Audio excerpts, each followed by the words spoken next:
This is Farooq Azam and you are watching Oxbreeze Talks. आज मैं आपके लिए स्पेशली लेकर आया हूँ अलग वीडियो एंड इस वीडियो में हम आपको सिखाएंगे वर्ब का भी3 जो वर्ब प्लस एडी जोड़ के नॉर्मली बनता है और जो एडी से नहीं बनता है वो सारे फॉर्म आपको याद करने पड़ेंगे ऐसे लिस्ट। ठीक है, तो आज मैं आपको सिखाने जा रहा हूँ वर्ब का भी3 हम कहाँ लगाते हैं। जैसा कि आपने देखा है हिंदी के किसी भी सेंटेंस को अगर अंग्रेजी में ट्रांसलेट करना है तो सिर्फ एक फार्मूला है, या present tense, past tense, future tense का टेंशन नहीं है। और फार्मूला क्या है? Subject, verb and object. Subject and object कोई चेंज नहीं होता, वर्ब में 5 चेंज होते हैं और ये 5 चेंज को आपने समझ लिया मतलब कोई भी हिंदी का सेंटेंस हो इसे आप आसानी से अंग्रेजी में बना सकते हैं। तो आज हम लोग सीखने जा रहे हैं वर्ब का भी3 हम कहाँ लगाते हैं। जब आप बोर्ड पे यहाँ देखेंगे तो आप देखेंगे वर्ब का भी3 मैंने यहाँ पे लिख के रखा है, राइट। वर्ब का भी3, ठीक है, ये देखेंगे वर्ब का भी3 यहाँ पे है, ठीक है। और भी3 का मतलब होता है वर्ब में हम ईडी जोड़ते हैं वर्ब के आखिर में नॉर्मली। जब आप देखेंगे कहाँ लिखते हैं हम लोग, जब किसी सेंटेंस को पढ़ने से यह समझ में आए कि कोई काम समाप्त हो गया है या काम समाप्त हो गया था तो वहां सिर्फ भी3 लगाया जाता है। मतलब B4 में क्या था कि काम जारी है या काम जारी था, और ये रहा के लिए मैंने बात नहीं किया था। तो ऐसे यहाँ पे क्या है, भी3 का मतलब है कि काम पूरी तरह से समाप्त हो गया है या समाप्त हो गया था। तो वर्ब अगर हम भी3 लगाने की बात करेंगे तो काम का समाप्त होना जरूरी है। अब इसे हम एग्जाम्पल से समझते हैं। जैसे कि आप जानते हैं अपना फॉर्मूला होता है सिर्फ सब्जेक्ट वर्ब प्लस ऑब्जेक्ट। मैंने एक एग्जाम्पल लिखा है, मोहन आम खा चुका है, ठीक है। तो आम के खाने या काम मोहन के द्वारा खत्म हो गया है। तो अगर काम खत्म हो गया है तो वर्ब हमारा फॉर्म कंफर्म करना पड़ेगा। जैसे एक सेकंड, हाँ, जैसा कि आप जानते हैं सब्जेक्ट और ऑब्जेक्ट बदलेगा नहीं, तो यहाँ पे कोई टेंशन है ही नहीं, बदलना सिर्फ वर्ब को है। और ये खाना, ये जो वर्ब है, खाना जो है ये वर्ब है स्पेशली, ठीक है। तो अब अपने को कंफर्म करना पड़ेगा कि वर्ब एक फॉर्म तो है नहीं, इसके 5 फॉर्म है। तो कौन सा फॉर्म इस तरह के सेंटेंस पे लगेगा, तो काम समाप्त हो गया है या हो गया था की बात करेंगे तो हर हाल में कौन सा फॉर्म लगने वाला है, वर्ब का भी3 लगेगा। हमने एक एग्जाम्पल लिया, मोहन आम खा चुका है, मतलब मोहन ने आम को खाने का काम कर लिया, मतलब हम कौन से फॉर्म में आ गए, हम वर्ब के भी3 पे आ गए। दूसरा देखिए, मोहन आम खा चुका था, ठीक है, तो काम या तो अभी खत्म हो गया है या पहले हो गया था, दोनों ही कंडीशन में भी3 लगाते हैं। तो मोहन आम खा चुका था, इस सेंटेंस में भी हमारा वर्ब का कौन सा फॉर्म आया, भी3 फॉर्म आया, ठीक है। अगर हम इसको ट्रांसलेट करते हैं सपोज तो बड़ा आसान है। सब्जेक्ट सबसे पहले लिखेंगे और सब्जेक्ट की बात करूं तो अपने पास है मोहन, तो मैं डाल देता हूं मोहन, मोहन। उसके बाद लिखना है वर्ब, तो वर्ब क्या है, खाना, तो खाने का इंग्लिश होता है ईट और इसका भी3 होगा ईटन। मोहन, राइट, मोहन, ठीक है, ईट, राइट, तो भी3 हो जाएगा ईट, ईटन, ठीक है। तो मोहन सब्जेक्ट हो गया, ईटन भी3 हो गया, एंड ऑब्जेक्ट खाता क्या है, तो आम खाता। कौन सा आम नहीं पता, इसलिए क्या होगा, अ मैंगो। मतलब ओके, मोहन आम खा चुका है, हमारा वर्ब का भी3 है, भी3 हमने लिखा यहाँ पे, ट्रांसलेट किया तो सब्जेक्ट वर्ब प्लस ऑब्जेक्ट सिर्फ दिख रहा है, बाकी कुछ दिख नहीं रहा, तो इस पे हम लोग बात अभी नहीं करेंगे। आप इसे पैसेज बना के देखिए, लास्ट तक आप देखिए, समझ में आ जाएगा। नाउ तो सब्जेक्ट हमारा मोहन है, भी3 ईट हो, ईट भी3 है तो ईट का भी3 ईटन हुआ, एंड क्या खाता है, तो अ मैंगो खाते हैं।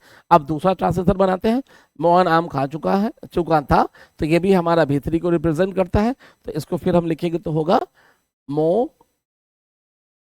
ठीक है। यहाँ भी वर्ब भी3 है, तो 8 ये हो गया 18। क्या खाया, तो अ मैंगो। अब आपके पास एक सवाल आएगा दिमाग में कि ये कह रहा है मोहन आम खा चुका है, मतलब अभी खा चुका है, राइट। और दूसरा सेंटेंस है मोहन आम खा चुका था, मतलब पहले कभी खा चुका था।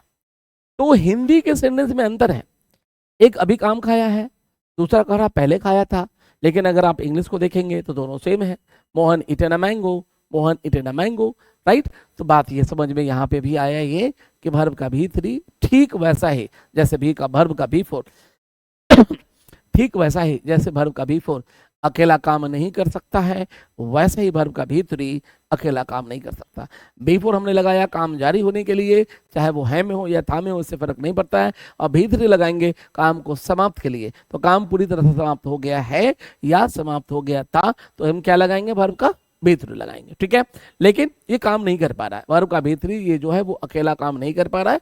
अगर अकेला करता तो इसको है में बताता, इसको था में बताता, लेकिन ये क्लियर नहीं है दोनों से। मैं Mohan eaten a mango, Mohan eaten a mango, तो अगर हम मीनिंग लेंगे तो अगर ये है लेते हैं तो ये भी है हो जाएगा, और ये था लेंगे तो ये भी था हो जाएगा, मतलब दोनों में अंतर नहीं हो पा रहा। तो बात ये समझ में आई कि वर्ब का भी3 कभी भी अकेला काम नहीं करेगा।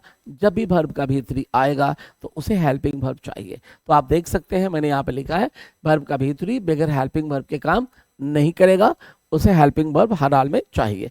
तो अब सवाल आता है कौन सा हेल्पिंग वर्ब चाहिए, तो दो तरह का हेल्पिंग वर्ब चाहिए, एक है सेंटेंस है और दूसरा सेंटेंस से था। तो वर्ब का हेल्पिंग वर्ब दो तरह का चाहिए। एक है के लिए यहाँ पे आप देख सकते हैं कि हेल्पिंग वर्ब चाहिए, एक सेंटेंस होगा है या हो या हु वाला एक हेल्पिंग वर्ब चाहिए, और दूसरा होगा था या थे या थी के लिए। मतलब वर्ब का भी3 को दो तरह का हेल्पिंग वर्ब चाहिए, है हो हु में एंड था थे थी के लिए, ठीक है। तो वर्ब भी3 है हो हु में इसके पास दो वर्ड है, एक है हैज और दूसरा है हैव, ठीक है। वर्ब भी3 के पास था में सिर्फ एक वर्ड है, वो है हैड। अब सवाल आता है कि हैड वाले था वाले में तो कोई दिक्कत नहीं है, एक ही वर्ड है, हर था वाले में वर्ब के भी3 के साथ आप हैड लगा दीजिए। और पिछले वीडियो में मैंने आपको बताया है ऑलरेडी कि वर्ब का भी3 नॉर्मली सॉरी हेल्पिंग, मैंने पिछले वीडियो में बताया है कि हेल्पिंग वर्ब कहाँ आता है, तो हेल्पिंग वर्ब का फिक्स जगह है, वो है सब्जेक्ट के बाद एंड वर्ब से पहले। जब भी हेल्पिंग वर्ब आएगा वर्ब से पहले आएगा एंड सब्जेक्ट के बाद, क्योंकि हेल्पिंग वर्ब वर्ब को मदद करने के लिए आता है ना। तो है वाले में हेल्पिंग वर्ब क्या है, हैज हैव, यहाँ पे दो वर्ड है वाले में हेल्पिंग वर्ब क्या है, हैज हैव। आप देख सकते हैं एक हैज है दूसरा हैव है, मतलब यहाँ पे दो वर्ड है, ठीक है। तो ये दो वर्ड है तो अपने को डिसाइड करना पड़ेगा स्पेशली, राइट, कि हम कौन सा वर्ड यहाँ लगाएंगे। था वाले में कोई दिक्कत नहीं है, सिर्फ एक वर्ड है, तो हर था में भी3 के साथ हैड आ जाएगा भी3 के साथ, लेकिन है वाले में हैज और हैव। तो बात ये हुआ कि जब आई को छोड़ के, आई एक ऐसा वर्ड है जो है तो सिंगुलर, राइट, आई एक ऐसा वर्ड है जो है सिंगुलर, लेकिन वर्ब कौन लेता है, प्लूरल फॉर्म लेता है। ये एक्सेप्शनल है, अपवाद है, इसे हम रूल में लागू नहीं करते। आई को छोड़ के जितने सारे वर्ड है जो सिंगुलर होगा, राइट, तो वहां पे हम लोग हैज लगा देंगे, सिंगुलर होगा तो हैज लगाएंगे, और अगर प्लूरल होगा तो हैव लगाएंगे। अब आप चेक कर सकते हैं, मोहन आम खा चुका है, मोहन आपको कंफर्म पता होगा कि मोहन सिंगुलर है, तो क्या लगाएंगे, Mohan has, Mohan has eaten a mango. अब ये क्लियर हो गया कि मोहन आम खा चुका है। आगे आप दूसरा देखेंगे, मोहन आम खा चुका था, राइट। तो चूंकि हेल्पिंग वर्ब इस वर्ब को क्या चाहिए, पास्ट में था है तो हैड चाहिए, हैड था थे थी के लिए सिर्फ हैड है, तो हम यहाँ लिख देंगे Mohan had eaten a mango. इस तरह से ये बात क्लियर हो गया कि वर्ब का भी, ये बात क्लियर हो गया, वर्ब का भी3 हम सिर्फ तब लगाएंगे जब काम खत्म हो गया है या खत्म हो गया था, और वर्ब का भी3 कभी भी अकेला नहीं आ सकता, ये जब भी आएगा अपने हेल्पिंग वर्ब के साथ आएगा, है में हैज हैव एंड था में हैड, ठीक है। अब देखिए जैसा कि मैंने आपको बताया वर्ब के सिर्फ 5 फॉर्म है, ठीक है, और ये 5 फॉर्म से आपके हिंदी के अंग्रेजी सारे सेंटेंस को बना सकते हैं, ठीक है।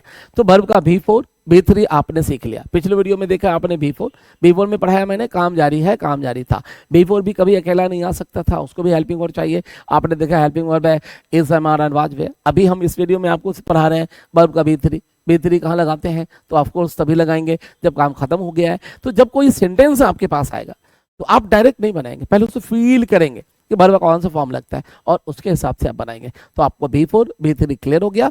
अगले वीडियो में मैं आपके लिए लेकर आऊंगा भी2 कहाँ लगाते हैं, और भी2 समझने के बाद जब भी4 भी3 भी2 सीख जाएंगे, भी1 भी5 बड़ा ही आसान है। जब भी4 भी3 भी2 नहीं लगता है तो वहां पे सिर्फ भी1 भी5 लगता है, मैं आपको दिखाऊंगा। इसे सीखने के बाद, वर्ब के 5 फॉर्म को सीखने के बाद लाइफ एकदम आसान हो जाएगा। कोई present tense, past tense, future tense की जरूरत नहीं पड़ेगी। आप आसानी से किसी भी सेंटेंस को अंग्रेजी में बना सकते हैं।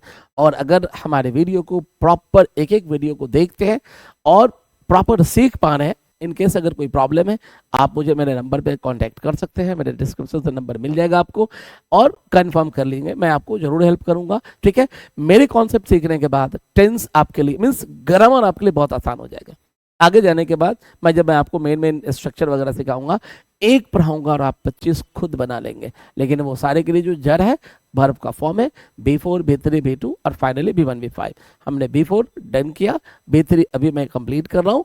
इन केस समझ गए तो ठीक, नहीं तो आप मुझे कांटेक्ट कर सकते हैं, कोई दिक्कत नहीं। ठीक है, अगर आप पहली बार देख रहे हैं हमारी वीडियो तो सब्सक्राइब जरूर कर लें, लाइक एंड शेयर जरूर करें, एंड अपने दोस्तों को जरूर बताएं, इसका फायदा लें। और हिंदी से जब अंग्रेजी कर पाएंगे आप अपनी बात को इंग्लिश में रख पाएंगे। मेरा दो तरह का वीडियो हमारा अपलोड होगा यूट्यूब पे, एक ग्रामर के लिए चूंकि ये आपको मदद करेगा हिंदी से अंग्रेजी बोलने में, और दूसरा प्रैक्टिस का वीडियो होगा। इंग्लिश बोलना सीखने के लिए ग्रामर सिर्फ मदद करता है, ग्रामर आपको बोलना नहीं सिखा सकता है। बोलना सीखने के 2 काम करना पड़ेगा, पहला सुनना और दूसरा नकल करना, मतलब उसी सुने हुए बात को दोहराना। हमारे दूसरे वीडियो में जहाँ पे हमने प्रैक्टिस का वीडियो डालेंगे, उसे आप डाले हैं या डालेंगे, उसे आप जरूर सुनिए और ज़्यादा से ज़्यादा फायदा लेके आप अंग्रेजी बोलना सीखें। चाहे जैसे भी सीखें, सीखना पड़ेगा, इसके बगैर तो आपको एजुकेटेड लोग मानते भी नहीं है। ठीक है, मैं नहीं सारा ज़माना कहता है, ये आप भी जानते होंगे। ठीक है, तो आप इसे देखें, बार बार देखें, और जब तक समझ में नहीं आता है इसको देखें। ठीक है, thank you, goodbye and take care, bye bye.